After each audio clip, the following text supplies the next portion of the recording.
Hi, I'm Jen Retzlaff. I'm a certified team performance coach as well as the founder of Grow Better Together. I'm here to walk you through a little bit of the process of team coaching, which is very different from team building.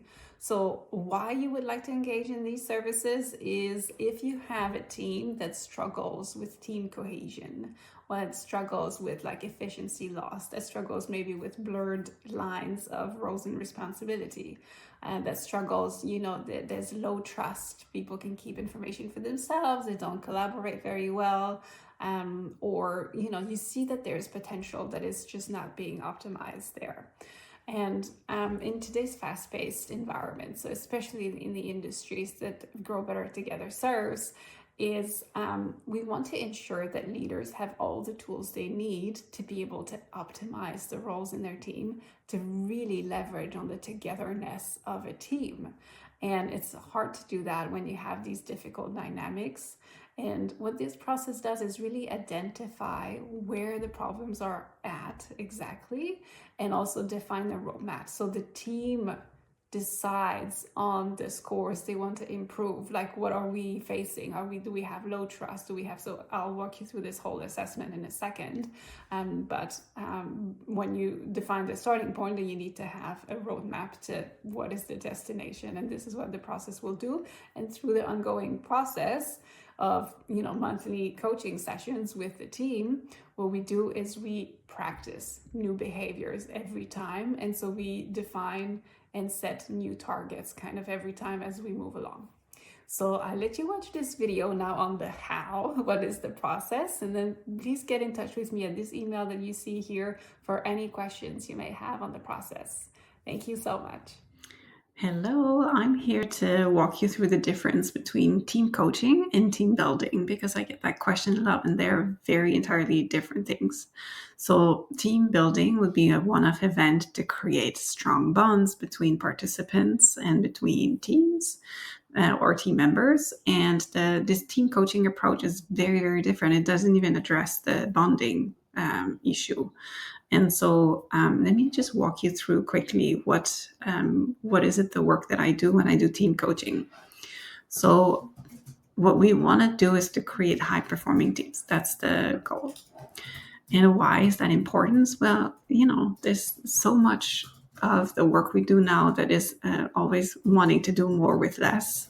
And so that kind of strains your manpower, your people.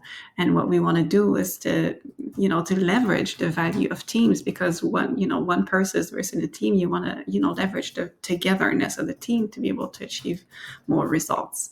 And then they keep changing, right? The nature of teams, it's just so ever evolving.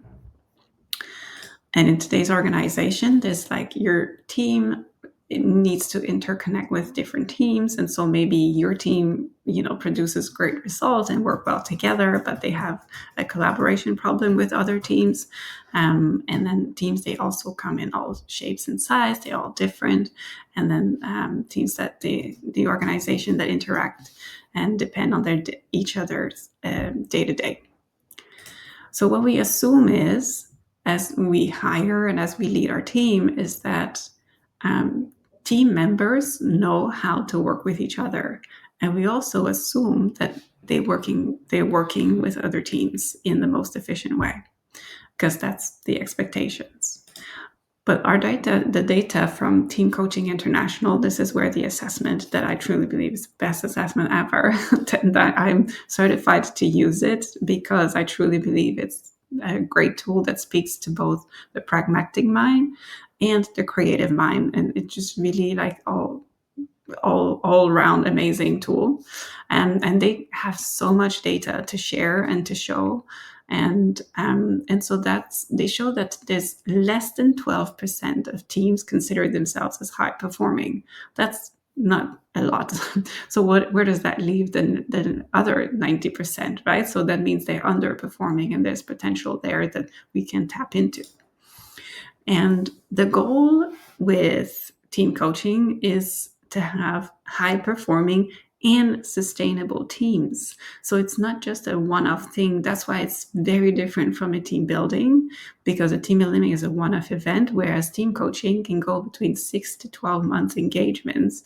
So you can kind of grow, because change doesn't happen overnight. We all know that. But this process leaves some space and time to practice new behavior and to practice and bring it back to the following session, to just really be concrete about what we're trying to do. And the model that I use in the assessment is called a team diagnostic assessment, called TDA. And then it evaluates on two different dimensions. One is the productivity, the what do we actually do, like the work we do, and the positivity, how do we get the work done. And so if you see here the axis, so here this is the horizontal axis is the productivity, and the vertical axis is the positivity. So what we want to do is to have high team productivity and high team positivity. So like they work well together, they use the togetherness, and then they build trust, and they have all of these different that we'll see in a second, all the team performance indicator, they all in the blue. That's the aim we're trying to get right here. And so these are the different areas where some teams are. And so most of the time, if somebody comes to me saying they want team coaching, they're either in one of those boxes.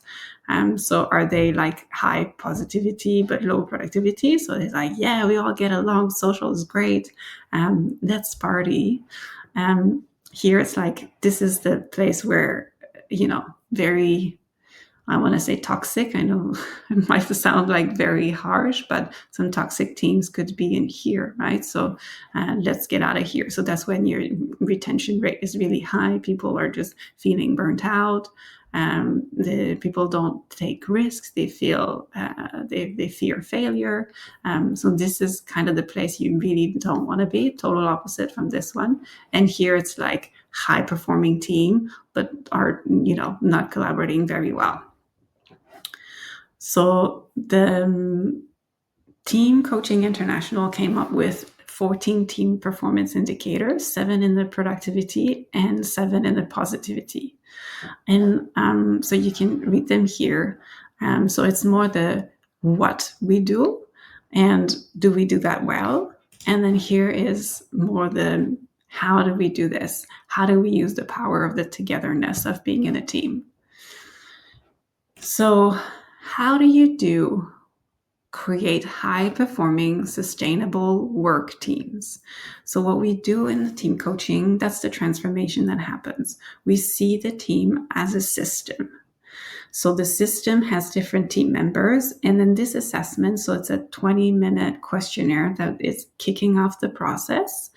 And then each individual contributor will tell us what they think of the team. How do they feel about the team? So it's not me as an individual contributor, how do I contribute to the team? But it's more seeing the team as a system and how does the team think of the team kind of thing. So it's a different perspective.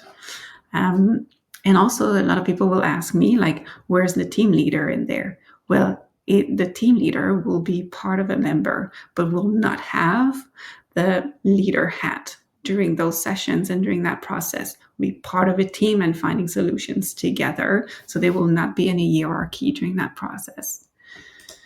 So team coaching, there's 5 different phases.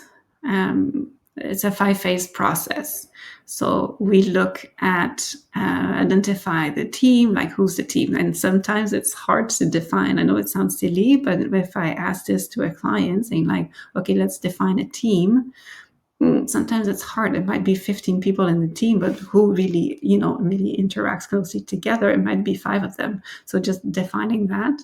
And then we deploy once we agree on who is going to be part of the process, how long is it going to take, then we deploy the online assessment, and that's the 20-minute questionnaire I've mentioned. And then we prepare for the team session that will take place as a 3rd phase. So we conduct a workshop that is typically from 1 to 2 days, depending on the size of your team. And then we, as a coach, we reveal the result. the result and then the report that is very complete, and then we'll give you like where your team is at exactly in the graphic that I'll show in a second that is very revealing. So, and then we establish action plans. Okay, now what do we agree on? What are our norms? What are the rules we want to, observe while we're going to do that process? What are the scores that we want to improve? And then have an action plan for how the ongoing sessions on a monthly basis will take place. And then we schedule the ongoing team coaching sessions. The ongoing sessions are once a month. It's a length of 2 hours a month. And then all the team needs to be there. I mean, obviously, if sometimes things happen, not all the team is there, but it's a moment for the team not only to connect, but also to talk about what happened in the last month. How can you give me an example of how did you try to build trust or whatever score you're trying to improve, right? So it'll just very concrete actions and interactions. And then at the end of this 6 to 10 month process, we deploy a follow-up assessment so we can really measure how that process interacted. And often like this final workshop is so revealing for the team because they're like, oh my God, we achieved all of that. We did that together. And that creates even a stronger bond. And during that follow-up as a final workshop, what we do is we talk about now that the coach will be removed from that team and not holding the space, how do we keep being accountable? So there's going to be measure of success also. And then you can name accountability buddies, like you can, it depends on the team, but you can find your own solutions to what works for that team to make sure you don't, drop out of these new amazing behaviors that you work so hard on getting to. And okay, so this is the assessment that will be presented to you in the initial workshop.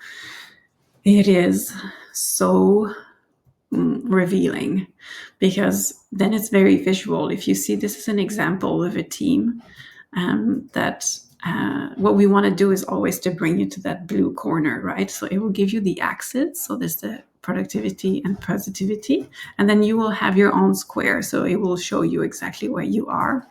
But this is my favorite, the spider web. And because it really shows where there's a dent, where there's a dip, is where normally teams decided to work on. So you can see this team in particular, like they scored a bit lower on trust. So they're like, yeah, it's true. I don't really trust my team members, or I don't trust my leader, or wherever there's a lack of trust. And you will see, because this is the team's assessment of the team. So it's not, I will not take like individual contributors, but more like it takes the whole team together and gives this as a result. So the whole team had an average of 5 point something here on trust. So that's an area that, this team is struggling with. Optimism or goal strategy. So you decide on typically 2 or 3 team performance indicators you want to improve in the next 6 to 12 months through the coaching process. So yeah, the goal is to improve. And then you'll see when you do the follow-up assessments that this, you'll see where you improved. And it's just such a positive process. And it's just so visual, right? So it's, it's great to just be able to start taking action when you see it black on white. And yeah, so these are examples. I'm happy to share that presentation with you if you're interested. Just let me know. Then you can see like how did that coaching process improve. So that was in a healthcare team, improve its business results. So typically, once you go through a project like this, like a team coaching engagement, it will improve the score by an average of 20%. So you gain 20% more momentum, more productivity, like your team will be performing at 20% higher. So it's really a powerful process. So now more than ever, I mean, I'm sure if you're watching this is probably because you have a team that could benefit from being more productive and less in the toxicity or or just control or whatever it is that your team is struggling with. So you want to move away from that and just be able to see what is productive, what is positive. So yeah, I hope you found that helpful. And if you have any questions, just feel free to pop by and just send me a quick message, and I'll happily get on a call with you to just dive deeper into what could I look like for your team.